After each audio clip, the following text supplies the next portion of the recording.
Hello everyone, आपका स्वागत है तूफान 3.0 बैच में। चैप्टर चल रहा था लाइट रिफ्लेक्शन एंड रिफ्रैक्शन। मैं हूं रमेश। चैप्टर को छोटे छोटे टॉपिक्स में डिवाइड किया गया था, जिसमें ये सारे टॉपिक्स हम कर गए थे। लास्ट क्लास में ये टॉपिक्स कवर हुए थे। अब हम यहाँ से आगे बढ़ना स्टार्ट करेंगे। तो चलिए शुरू करते हैं। रे diagram of image found by convex lens. Spherical lens किसे कहते हैं? स्पेरिकल लेंस वह लेंसेज होते हैं जो स्फीयर के यानी किसी सर्कल के पार्ट होते हैं, किसी सर्कुलर लेंस के किसी सर्कुलर हिस्से का पार्ट होते हैं। जैसे ये एक सर्कुलर हिस्से का पार्ट है जिसको हम कह रहे हैं कॉन्वेक्स लेंस, और ये भी एक सर्कुलर हिस्सा है जिसके पीछे वाले साइड को हमने जॉइंट करके ये लेंस को बनाया है, कॉनकेव लेंस। कॉन्वेक्स लेंस और कॉनकेव लेंस में कुछ अंतर हैं।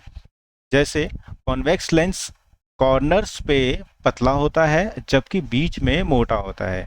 इसकी दूसरी तरफ कॉनकेव लेंस की बात करें तो यह कॉर्नर्स पे मोटा होता है और बीच में पतला होता है। कॉन्वेक्स लेंस कन्वर्जिंग लेंस होता है। लाइट अगर आती है तो उसको एक दिशा में एक पॉइंट की तरफ मोड़ देता है, जिसे हम f2 कहते हैं, फोकस कहते हैं। लेकिन कॉनकेव लेंस उस लाइट को मोड़ता नहीं है जबकि उसे फैला देता है इस प्रकार से। तो इसे हम कहते हैं कॉनकेव लेंस। आइए समझते हैं वह कौन कौन से रूल हैं जिन्हें समझने के बाद हम रे डायग्राम आसानी से बना पाएंगे सभी पोजीशंस पे कॉन्वेक्स लेंस का। सबसे पहला रूल यह कहता है कि अगर कोई रे प्रिंसिपल एक्सिस के पैरेलल आती है तो वह फोकस से होकर गुजर जाती है, फोकस से होकर गुजर जाती है। बच्चे हमेशा पहचान करने में दिक्कत होती है कि ये फोकस लें, ये फोकस लें, ये फोकस लें, ये फोकस लें। तो मैं आपको बता देता हूँ कि लेंस में दोनों तरफ फोकस होता है। हमने नाम इधर का दे दिया f1 और इधर का दे दिया f2। ठीक है, ऐसे ही इधर का 2f1 और इधर का 2f2। कई बार इसे हम इस प्रकार से भी लिखते हैं, इसे हम C2 लिख देते हैं और इसे हम C1 लिख देते हैं। दूसरा रूल ये कहता है कि फोकस से अगर कोई रे आती है तो लेंस पर पड़ने के बाद वह प्रिंसिपल एक्सिस के पैरेलल हो जाती है। अब आपको किसी को बच्चे को दिक्कत हो रही होगी कि प्रिंसिपल एक्सिस किसे कहते हैं, फोकस किसे कहते हैं। तो पुरानी वीडियोस में मैंने बहुत अच्छे से समझाया हुआ है, उसको कर आप आगे बढ़ेंगे तो आपको अच्छा भी लगेगा और समझ में भी आएगा। थर्ड रूल ये कहता है कि अगर कोई लाइट रे आती है और ऑप्टिकल सेंटर ऑफ लेंस यानी ओ से जाती है तो बिना किसी डेविएशन के, बिना किसी मुड़ाव के, जैसे वह आई थी वैसे ही चली जाती है लेंस पे पड़ने के बाद। ये समझते हैं कि कॉन्वेक्स लेंस में कौन कौन सी पोजीशंस पे रे डायग्राम हमें बनाने हैं। सबसे पहली पोजीशन है इन्फिनिटी।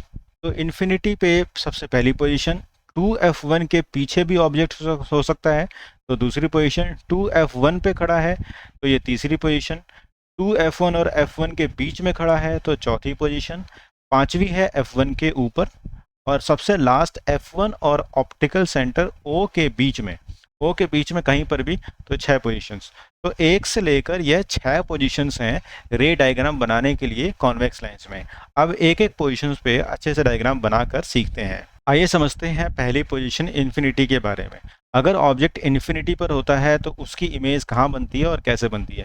अगर ऑब्जेक्ट इन्फिनिटी पर होता है तो लेंस पर पड़ने के बाद रे ऑफ लाइट फोकस से होकर गुजरती है। ये जो बना रखा है ये गलत बना रखा है, तो आपको ध्यान रखना है कि आपको सही बनाना है। रे ऑफ लाइट फोकस से होकर गुजरती है। सेम ऐसे ही दूसरी पैरेलल लाइट आती है तो वह भी लेंस पे गुजरने के बाद फोकस से होकर गुजरती है। तो दोनों ही केस में फोकस से होकर गुजरती है, इसलिए फोकस से होकर गुजरती है, इसलिए जो इमेज है वह फोकस f2 पर बनती है। ऑब्जेक्ट कहाँ है? इन्फिनिटी पे। पोजीशन ऑफ इमेज कहाँ है? f2।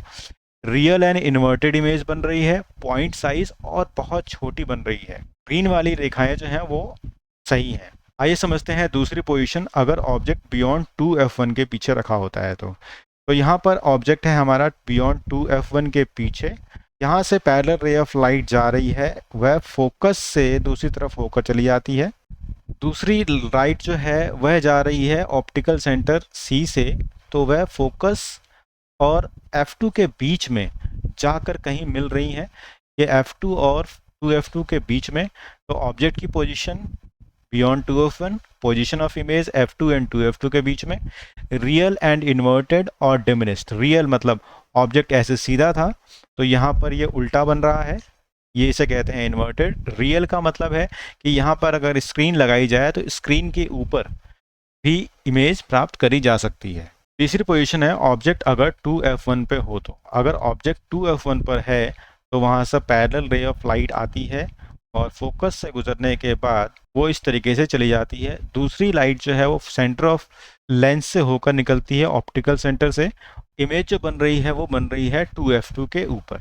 रियल एंड इन्वर्टेड है और सेम साइज की इमेज है। ये बहुत इंपॉर्टेंट डायग्राम है। ये सेम साइज की इमेज, ये सेम साइज का जो इमेज है वो आपको हमेशा टफ लगता है, आपको इसे याद करके रखना है। फोर्थ पोजीशन है अगर ऑब्जेक्ट f1 और 2f1 के बीच में आ जाए। देखिए ये f1 और ये 2f1 के बीच में ऑब्जेक्ट आ गया। अगर ऐसा होता है तो फिर लाइट रे लेंस पे पड़ने के बाद फोकस से होकर गुजरती हैं और दूसरी लाइट रे ऑप्टिकल सेंटर से होकर डायरेक्ट सीधे निकल जा रही होती है। यह 2f2 के पीछे आकर मिलती है, 2f2 के पीछे आकर मिलती है, इसलिए इमेज की पोजीशन है 2f2, रियल एंड इन्वर्टेड और एनलार्ज्ड। फिफ्थ पोजीशन है ऑब्जेक्ट अब फोकस पर आ चुका है। ऑब्जेक्ट फोकस पर आ चुका है तो पहली रे वही फोकस से होकर गुजर जाएगी, दूसरी रे सेंटर ऑफ लेंस से डायरेक्टली निकल जाएगी। ये दोनों रेज आपस में पैरेलल हैं लेकिन कहीं इन्फिनिटी पे बहुत दूर जाकर ये दोनों आपस में इन्फिनिटी पर मिलेंगी, इसलिए ऑब्जेक्ट कहाँ है f1 पर, position of image infinity, real and inverted और हाईली एनलार्ज्ड। लास्ट डायग्राम है जिसमें f1 पे ऑब्जेक्ट आ चुका है।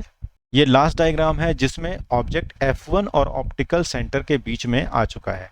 ये ऑब्जेक्ट है f1 और ऑप्टिकल सेंटर के बीच में, यहाँ से लाइट रे जाती है और कुछ इस तरीके से फोकस से होकर चली जाती है। दूसरी लाइट रे C से होकर चली जाती है, लेकिन ये दोनों लाइट रे ऐसा अपीयर होता है कि जिधर ऑब्जेक्ट है उधर ही कहीं पर मिल रही हैं, उधर ही कहीं पर मिल रही हैं। इसलिए ये जो इमेज बनती है वो वर्चुअल एंड इरेक्ट इमेज बनती है, इसे स्क्रीन पर उतारा नहीं जा सकता। तो ऑब्जेक्ट की पोजीशन है f1 और ऑप्टिकल सेंटर के बीच में। पोजीशन कहाँ है इमेज की, सेम साइड जहाँ ऑब्जेक्ट है उसी साइड में है। वर्चुअल एंड इरेक्ट और एनलार्ज इमेज बन रही है। टेबल 9.4 जो कि आपकी एनसीईआरटी से लिया गया है, जितनी भी इमेजेस हमने पढ़ी हैं उन सब का समरी है इसके अंदर। आइए समझते हैं और इसको याद कैसे करना है ये भी देखना है। पोजीशन ऑफ ऑब्जेक्ट यहाँ लिखा है, position of image, size of image, nature of image.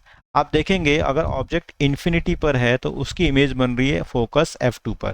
ठीक है, ऐसे ही अगर फोकस f1 पे है तो इमेज बन रही है इन्फिनिटी पर। तो ये कुछ आपस में एक दूसरे से रिलेटेड है, तो आप इस तरीके से निशान लगाकर इसे याद कर सकते हैं। ठीक है, ऐसे बियॉन्ड 2f1 है तो ऑब्जेक्ट इमेज बन रही है between f2 and 2f2। Between f1 and 2f1 है तो इमेज बन रही है बियॉन्ड 2f2।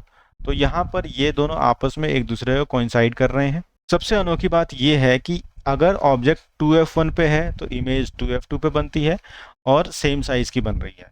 तो ये तीसरा है जो आपको अच्छे से याद करना है। तो तीनों अगर याद हो गए फिर आपको सिर्फ एक ही रह गया जो समझने में और बार बार पूछने में दिक्कत होती है। इस वाले को आपको स्टार लगाकर याद करना है क्योंकि एग्ज़ाम में ये ही बार बार पूछा जाता है।